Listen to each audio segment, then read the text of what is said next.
Tingnan mo ang dalawa guys. So, sabay na naman kumain. Yung pagkain ng ni Oreo, kinain ni Tisoy. Samantalang binigyan ko naman siya ng kanyang pagkain. Gusto niya kainin yung pagkain ni Tisoy, ni Oreo. Yan, si Oreo tuloy, tingnan mo, nakatanga nga na lang sa kanya. Mas gusto niya kainin yung pagkain ni Oreo eh. Ano, sabay na silang kumain. Mas gusto nilang kumain magsabay ang dalawa. Yan guys. Nakakatuwa yung dalawang to. Ayan na, si Oreo.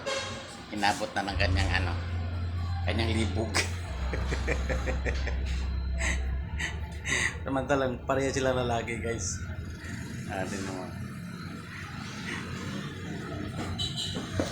Yan yung alaga namin. Panangga ng stress. Sana Oreo, kain ka na.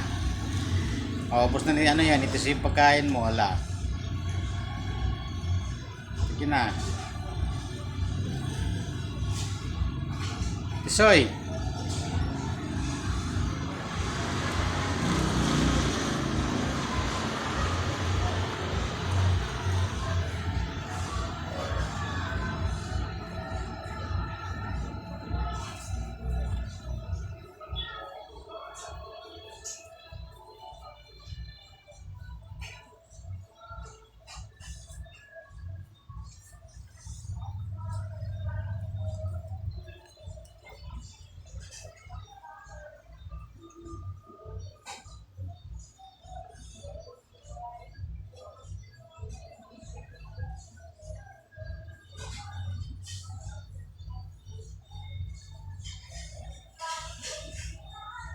May kaibigan silang dalawa guys. Hindi sila nag-aaway. Kumakain yung isa namang gugulo. Tingnan mo guys. Anong ginagawa? Ginagawa ni Oreo. Tingnan mo. Si TC walang pakialam. Kain na ng kain. Wala. Bahala ka dyan sa buhay mo. Ano yan Oreo? Ayan guys, yun yung alagaan yung makulit.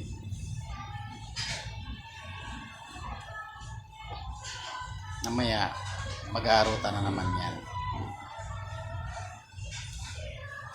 Oreo!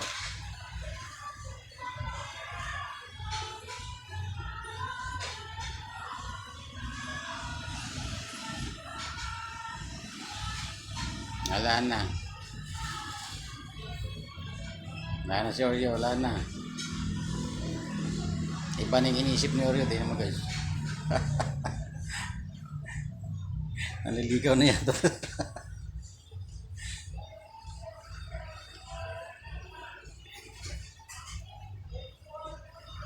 Oreo, kumain ka na.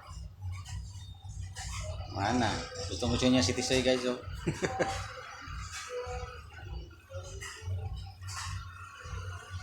Talabay nga siya to.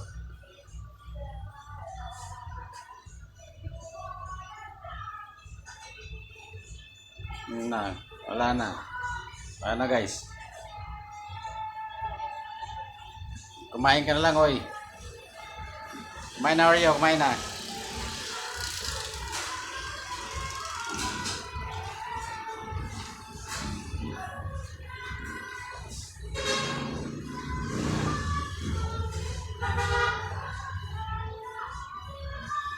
Puro sa pagkain to si Oreo eh. Kasi oo.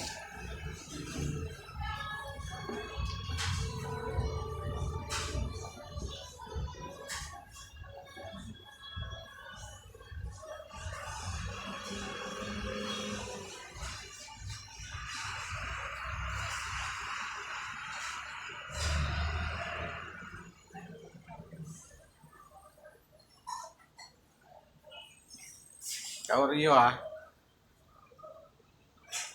Hindi mo ka-Oreo yan.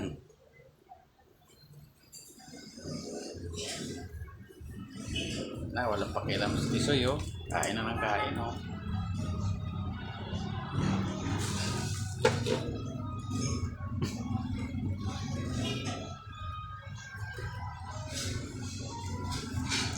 Ginakain yung taingan ni Tisoy eh. Ano yun, Tisoy? Masarap yan. Masarap yung Oreo. Masarap yan. Yun ang pagkain yan eh.